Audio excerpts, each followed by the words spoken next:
Johnny master విషయానికి వస్తే Johnny master విషయంలో ఎవరికి న్యాయం జరుగుతుంది, ఎవరికి అన్యాయం జరుగుతుంది అంటారు? అంటే నిజంగా చూస్తుంటే చట్టాలను మిస్యూజ్ చేస్తున్నారా అమ్మాయిలు అన్నట్టుగా కనిపిస్తుంది అని చెప్పేసి అంటున్నారు. మీరేమంటారు? జానీ మాస్టర్ రోడ్డు మీద పడిపోయాడు. జానీ మాస్టర్ అన్యాయం జరిగిపోయింది. జానీ మాస్టర్ పిల్లల్ని రోడ్డు మీద పడేశారు. జానీ మాస్టర్ భార్యను రోడ్డు మీద పడేశారు. ఆమె ఆడపిల్ల కాదా? ఆమె కన్న పిల్లలు కాదా? ఆమె ఆడపిల్లలు కాదా? ఈ మొక్కే ఆడబిడ్డ. ప్రపంచంలో మొత్తం ఈ సినిమా వాళ్ళందరికీ కలిపి పాపం అందరూ కనబడుతుందా? మొత్తం టోటల్గా ఛాంబర్లో ఉన్న వాళ్ళు కనబడుతుంది. ఈ మొక్కే ఆడబిడ్డ. జరగవచ్చు. మీ చట్టాలని ఉన్నాయని 5 సంవత్సరాల నుంచి ఎక్కడ రిలేషన్షిప్ ఉంది, ఎలాగుంది తెలుసుకోకుండా ఇష్టం వచ్చినట్టు చేయడం, ఇష్టం వచ్చినట్టు ఒక మనిషికి సపోర్ట్ చేసి ఇంకో మనిషిని బలి చేసేస్తారా? ఇది న్యాయమా? మీ ఛాంబర్లో భరద్వాజ్ గారు మీరు ఒక కుట్ర పని మీకు వ్యక్తిగత గొడవలు ఉంటే మీరు ఇంకోటి దగ్గరికి వెళ్ళాలి. కానీ ఈ విధంగా ఝాన్సీ గారు మీరు ఒక స్టార్ హీరో సపోర్ట్ చేస్తారంటున్నారు, ఒక స్టార్ డైరెక్టర్ సపోర్ట్ చేస్తారు, ఒక పక్కనే వివేక్ వీచిపట్ల గారు సపోర్ట్ చేస్తారంట. మీకు ఏ స్వార్థం లేకుండా ఏమైనా సపోర్ట్ చేస్తున్నారా? ఏ స్వార్థం ఉందో నాకు తెలుసు, మీకు తెలుసు. మీరు ఏ స్వార్థంతో చేస్తున్నారో అన్నీ తెలుసు. మీరు ఏ కుట్ర కోణంతో చేస్తున్నారో నాకు తెలుసు.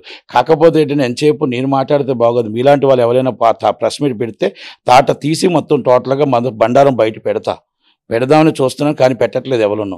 అది ఒక్కసారి ప్రెస్ మీట్ పెడితే భరద్వాజ మొత్తం ఆ కమిటీ వాళ్ళందరి జాతకాలు బయట పెట్టి అసలు ఎవరెవరి జాతకాలు ఏంటి, ఎక్కడ కుట్రకోణం ఉందో నేను కూడా పెడతా. త్వరలోనే టైం వస్తుంది. Is the time waiting. వాళ్ళు ప్రెస్ మీట్ పెడతారు. ఆ ప్రెస్ మీట్ తగ్గట్టు నేను పెడదామని చూస్తున్నా. సాక్ష్యాధారాలతో తీసుకొచ్చి ఒక్కొక్కరికి ఏంటని నేను తీసుకొస్తాను, నేను బయట పెడతా.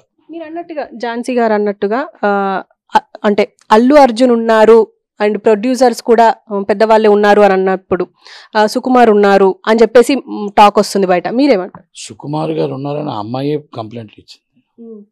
అమ్మాయి సుకుమార్ గారే సపోర్ట్ చేశారు అని సంజయ్ గారు కూడా సుకుమార్ గారు నాతో మాట్లాడారు. ఆ అమ్మాయికి సపోర్ట్ చేయమని అడిగారు అని పీడబ్ల్యూ సంజయ్ గారు కూడా మాట్లాడారు అని లైవ్లో ఉన్నవే. మేమేం చెప్పి దాంట్లో కంప్లైంట్లో పెట్టినవే. హీరో గారు ఉన్నారని ఆమె ఏం చెప్పలేదు. కాకపోతే స్టార్ హీరో ఉన్నారని ఝాన్సీ గారు చెప్పారు. పర్సనల్గా ఝాన్సీ గారికి ఏమైనా ఫోన్ చేశారేమో నాకు ఐడియా లేదు. పక్కన ప్రొడ్యూసర్ గారు ఉన్నారు అంటే వివేక్ అన్న ఆయన ఉన్నాడు. ఆయన అందరినీ ఉంటాడు మొత్తం టోటల్గా. ఆయన పీపుల్స్ మీడియాలో ఉన్నాడు ఇప్పుడు మొత్తం టోటల్గా. ఆయనకి ఎలా దొరుకుతారు కానీ కంపెనీలు బాగానే దొరుకుతాయి. ఒక్కొక్కరు కంపెనీలన్నీ మూసిపోతుంటే ఇంకో కంపెనీకి వెళ్తారు, ఇంకో కంపెనీకి వెళ్తూ ఉంటాడు. కానీ ఇంకొప్పుడు మాట్లాడిన దలుచుకోలేదు నేను. కరెక్ట్గా సమయం వచ్చినప్పుడు మాట్లాడతాను వివేక్ కోసం కూడా. ఆవిడ ఇంటికంటే బాగా ఇదైపోతుంది ఒక్కొక్కరికి. నేను తర్వాత మాట్లాడతా. ఎందుకంటే ఇప్పుడు ఎన్ని కంపెనీలు ఎలా జరిగిందో ఎవరెవరి చరిత్ర ఏంటో త్వరలో తెద్దాం. ఇప్పుడు వ్యక్తిగతం కాకూడదు కనుక అందుకని ఇప్పుడు ఏం మాట్లాడలేదు. సార్ ఇప్పుడు మీరు అన్నట్టుగా అంటే ఇండస్ట్రీ అంటేనే చాలా మంది భయపడతారు. అంటే ఎంత టాలెంట్ ఉన్నా ఆగిపోతారు. ఎందుకు అంటే కాస్టింగ్ కావచ్చు అని చెప్పొచ్చు. ఈ మధ్య వచ్చిన జత్వానీ ఇష్యూ కావచ్చు, లావణ్య రాజ్ తరుణ్ ఆ ఇష్యూ కావచ్చు, ఏది చూసుకున్నా ఇలాంటి ఇష్యూస్ బయటపడుతుంటే అసలు ఇండస్ట్రీ మీద మంచి ఒపీనియన్ ఉంటుంది అంటారా? అమ్మా నేను ఒక్కటి అడుగుతా, గవర్నమెంట్ ఆఫీసులు లేవా మీకు? కాలేజెస్లో లేవా? అవుట్సోర్సింగ్ ఉద్యోగులు అది కాదు, అవుట్సోర్స్ ఉద్యోగులు లేవా? ఎక్కడ ఆడపిల్లలు ఎక్కడుంటే మగపిల్లడు ఎక్కడుంటే లవ్ అవ్వచ్చు, రిలేషన్షిప్ అవ్వచ్చు, అక్రమ సంబంధం అవ్వచ్చు, లేకపోతే మొత్తం కాస్టింగ్ కావచ్చు అంటే ఏంటమ్మా?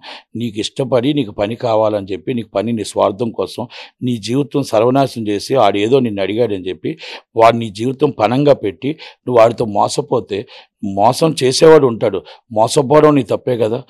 ఆ పని కోసం అవసరమైతే నీ జీవితాన్ని త్యాగం చేస్తున్నావు, మానవ ప్రయాణాలు అడ్డు పెడుతున్నప్పుడు అలాంటప్పుడు నాకు అడిగేటప్పుడు అక్కడే ఒక్క చెప్పు తీసి కొట్టి రే నేను నా టాలెంట్ ఉంటే వస్తాను రా, టాలెంట్ లేకపోతే నాకు అవసరం లేదురా, పని చేసుకొని బతుకుతాను రా రే ఈడియట్ అని చెప్పి ఒక్క చెప్పుతో కొడితే యాట్సాప్ మనం అని చెప్పొచ్చు ఆడపిల్లకి. వాళ్ళు నీతి నిజాయితీగా ఉన్న ఆడపిల్ల అని చెప్పొచ్చు. మీరు వచ్చి నేను రమ్మన్నాడు, నన్ను మొత్తం టోటల్గా నాకు వేషం ఇస్తానన్నాడు, నేను నీకు వర్క్ ఇచ్చాను, నువ్వు నాకు వర్క్ ఇచ్చావా, సెక్స్ చెప్పింది చాలా ఝాన్సీ గారు. నాకు అలాంటి రావు కానీ చాలా చక్కగా చెప్పింది ఆమె. కానీ మొత్తం టోటల్గా విరమతి చెప్పారు. ఆమెకు ఐడియా ఉన్నాయి, నాకు ఐడియా లేదు. నాకు ఎందుకంటే నేను అదే అడుగుతున్నా.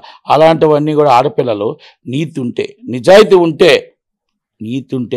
ఉంటే ఆడు అడిగిన వెంటనే చెప్పుతో తప్పని కొట్టి అప్పుడు ఇమీడియట్లీ తల్లికో తండ్రికో అక్కడ ఉన్న వాళ్ళకు ఆ కంప్లైంట్ పెడుతుంది. 5 సంవత్సరాల తర్వాత వాడుకొని మొత్తం టోటల్గా స్టార్ కంపెనీలుగా అయిపోయి ఇష్టం వచ్చేట్టు అన్నీ చేసుకొని పెళ్లి చేసుకుందాం అనుకొని భార్యని పిల్లల్ని రోడ్డు మీద పడేద్దాం అనుకొని మొత్తం టోటల్గా గోల్డ్లు కొనుక్కొని మొత్తం అంతా బీభత్సం చేసుకొని జానీ మాస్టర్ని నడి రోడ్డు మీద తీసుకొచ్చి గురువుకే పంగనామాలు పెట్టిన వాళ్ళని మరి ఏమనమంటారు?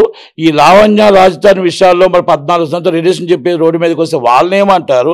ఇలా చాలామంది వస్తే ఆడబిడ్డలు ఎంతోమంది టాలెంట్ మీద బతుకుతున్నారు, నీతితో బతుకుతున్నారు, నిజాయితీతో బతుకుతున్నారు. ఎంతోమంది హీరోయిన్లుగా అయ్యారు, సైడ్ ఆర్టిస్టులుగా వచ్చారు, క్యారెక్టర్ ఆర్టిస్టులు. ఝాన్సీ గారు ఉన్నారు, ప్రగతి గారు ఉన్నారు, అలాగే రమ్యకృష్ణ గారు ఉన్నారు, ఆమని గారు ఉన్నారు. వాళ్ళందరూ ఎలాగ ఇండస్ట్రీకి వచ్చారు?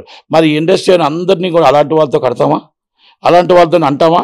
కనుక ఇండస్ట్రీ కూడా మంచిది. ఇండస్ట్రీ అక్కచెల్లెలు చాలామంది ఉన్నారు, వాళ్ళందరూ గోల పెడుతున్నారు. అదే మా పిల్లలకు పిల్లలు ఎలాగ అవుతాయి, మేము రోడ్డు మీద ఎలా తిరగలుగుతాం, మా మీద ఇష్టం వచ్చేట్టు మాట్లాడుతున్నారు, మేము ఎక్కడ తలెత్తుకో తిరగలుగుతాం, మాకు ఏంటి ఈ బాధ ఏంటి, సినిమాలోకి వచ్చిన పాపమా, మేము శాపమా, సినిమా వాళ్ళం అంటే మాకు శాపం ఉందా అని అడుగుతున్నారు. దానికి భరద్వాజ్ ఏం చెప్తాడు, ఈ ఝాన్సీ గారు ఏం చెప్తాడు, ఈ దామోదర్ ప్రసాద్ వివేక్ ఏం చెప్తావు అని అడుగుతున్నా, ప్రగతి గారు ఏం చెప్తావు సమాధానం అడుగుతున్నా. మీ ఇష్టం వచ్చేట్టు అయిపోయింది. ఒక్కొక్కరికి కమిటీ పెట్టుకున్నారు, కమిటీ మరి ఒక కమిటీ వేసుకొని మీ ఇష్టం వచ్చేట్టు ఆడుకుంటున్నారు. మీకు ఎవరిచ్చారు జడ్జిమెంటు? మిమ్మల్ని ఇమ్మని జడ్జిమెంట్ ఎవరిచ్చారు? త్వరలోనే వస్తుంది. వీళ్ళకి బడిత పూజ చక్కగా పడుతుంది, బడిత పూజ పడుతుంది. ఇది నేను కాదు, ఆడవాళ్ళందరూ మొత్తం అందరూ రెడీ అయ్యి తన్నటానికి రెడీగానే ఉన్నారు. స్వార్థం వాళ్ళు వీరు చేస్తున్న స్వార్థానికి ఆడవాళ్ళందరూ రెడీ అవుతున్నారు. నేనే వాళ్ళని వద్దమ్మా మీరు ఛాంబర్ మీదకి వెళ్ళకండి అని చెప్పాను. ఆడవాళ్ళందరికీ సమాధానం చెప్పే రోజు వీళ్ళందరికీ వస్తుంది. వీళ్ళని కంపల్సరీ వీళ్ళ ఇంట్లో కూర్చుంటారు మాత్రం, గ్యారంటీ చెప్తున్నాను. జానీ మాస్టర్ని హోల్డ్ చేశారు. అలాగే ఇప్పుడు అంటే ఇప్పుడు ఇద్దరు అంటే ఇప్పుడు ఆమె విక్టిమ్ అని చెప్పేసి ఆమెకి ఛాన్స్లు ఇచ్చారు, ఇతన్ని మాత్రం హోల్డ్ చేశారు. ఇది కరెక్టే అంటారా? మోసగాలు. అక్కడ కుట్రదానం ఉంది. అక్కడ ఒక మొత్తం టోటల్గా ఇదంతా కలిపే ఆయన్ని మొత్తం ఆయన కంపెనీలన్నీ ఈ అమ్మాయికి ఇప్పించడం కోసం ఆయన్ని సస్పెండ్ చేస్తూ ఆయన్ని మొత్తం సైడ్ చేసి ఆ కంపెనీని ఈ అమ్మాయికి ఇప్పిస్తున్నారు. సపోర్ట్ చేస్తున్న భరద్వాజ, సపోర్ట్ చేస్తున్న దాము, సపోర్ట్ చేస్తున్న వివేకు. అది కనుక ఆయన అందరూ కలిపి అమ్మాయికి సపోర్ట్ చేస్తున్నారు. ఏం ఆశించేస్తున్నారని త్వరలో తేలుతుంది. వాళ్ళకి వాళ్ళ చెల్లెల్ని కూడా మన డబ్బులు ఇచ్చి తిట్టిస్తుంటారు, తల్లిని తిట్టిస్తారు, ఆరాధ్య దైవం రాజశేఖర రెడ్డిని తిట్టిస్తారు. ఇస్ ద మనీ ఇచ్చి సజ్జల రామకృష్ణారెడ్డి గారు, సజ్జల భార్గవరెడ్డి గారు వీళ్ళందరూ ఇదే పని మీద ఉంటారు. కాకపోతే వాళ్ళకి ఏంటంటే తల మినా భేదం తెలియదు. ఈమె చెల్లి, ఈమె చిన్నాన్న కూతురు, ఈమె మొత్తం ఈ ఆడబిడ్డలు అందరూ నా సొంత చెల్లెళ్ళు, అవన్నీ వాళ్ళకి తెలియవు. వాళ్ళకొకటే కుర్చీ ఉందా, మన డబ్బు వచ్చిందా, ఏమైందా, రాష్ట్రం ఏమైపోయిందో అనవసరం. కనుక అందుకే వైసీపీ పార్టీకి ప్రతిపక్ష హోదా కూడా ఇవ్వలేదు. అంటే అర్థం ఏంటో తెలుసా? First time and history record ప్రతిపక్ష హోదా కూడా లేకుండా చేసిన పార్టీ ఏదైనా గవర్నమెంట్ ఏదైనా ఉందంటే అది ఆంధ్రప్రదేశ్లో మొత్తం టోటల్గా జగన్మోహన్ రెడ్డి గారి పార్టీ. కనుక మన జగన్మోహన్ రెడ్డి గారి కోసం, ఆ వైసీపీ పార్టీ కోసం ఎంత తక్కువ మాట్లాడుకుంటే ప్రతిపక్షం ఏంటంటే ఇప్పుడు ప్రతిపక్షానికి ప్రధాన ప్రతిపక్షం జనసేన, అధికార పక్షం జనసేన, మేమందరం ప్రతిపక్షం. మేము ఆయన అధికార పక్షంలో సపోర్టే, కాకపోతే ప్రతిపక్షంగా అడగటానికి మీ మీడియా ప్రతిపక్షం. మీడియా ద్వారా మేము అడుగుతున్నాం, సార్ మీరు టీడీ బోర్డు చైర్మన్ పెట్టండి, సార్ మా పోలవరం పూర్తి చేయండి, సార్ మా అమరావతి పూర్తి చేయండి. ఈయన ఏమీ మాట్లాడు, నవ్వుతూ వస్తాడు, నవ్వుతూ బెంగళూరు వెళ్ళిపోతాడు, నవ్వుతూ తాడేపల్లి వస్తాడు, తలుపులు క్లోజ్, 1000 మంది పోలీసులు వెయిటింగ్. వాళ్ళ ఆకలితో అలమటించిపోతూ కాపలా కాస్తూ ఉంటాడు. కెమెరాలు చూసుకొని సరదాగా ముసుముసు నవ్వులు నవ్వుతూ ఉంటాడు. కనుక జగన్మోహన్ రెడ్డి గారి కోసం మాట్లాడడం వేస్ట్ అమ్మా.